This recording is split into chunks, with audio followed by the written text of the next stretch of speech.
the threat represented by misinformation and how some countries are actively fanning misinformation in our country with the help of some news platforms in India and with the help of and to help some political parties in India. I want to quickly share with you, this is neither a new revelation nor is it something that is happening for the first time. A couple of years ago, over 1,000 accounts on social media had to be removed when they were identified as ISI, Pakistan's ISI PR linked, who were fanning misinformation and violence in India. Then a few months ago, there were another 1,000 plus accounts that were removed that were being sponsored by and operated by Khalistani elements, again fanning misinformation and violence and lies and hatred against the government of India and our leadership.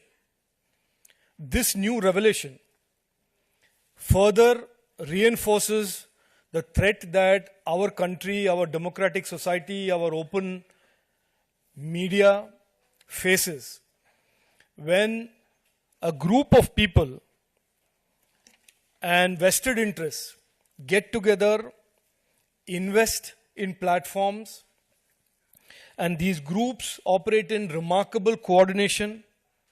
They cross-post, they share each other's content, they share a remarkably common, consistent goal, lies and hatred about our Honorable Prime Minister, lies and hatred about the government, fanning communal disharmony and incitement. We have seen this in Manipur recently. We have seen this in the farmers' agitation. There is a remarkable convergence of strategy. And they fan a consistent narrative. And ironically, as Anurag Bhai said, there is one political leader who is consistent with this narrative.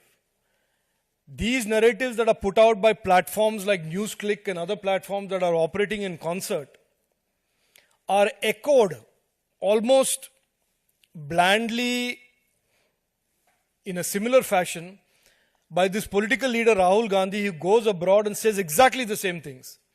Democracy is under danger, the judiciary is compromised, the EVMs are compromised, which is exactly the narrative that these platforms put out. I don't want to say any more excepting to say this is neither simple nor is it some innocent activity. This is a complex conspiracy.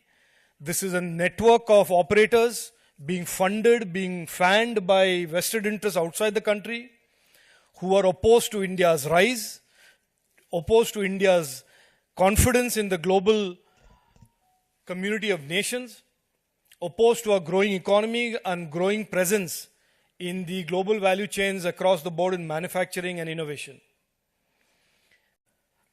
The threat represented by misinformation and how some countries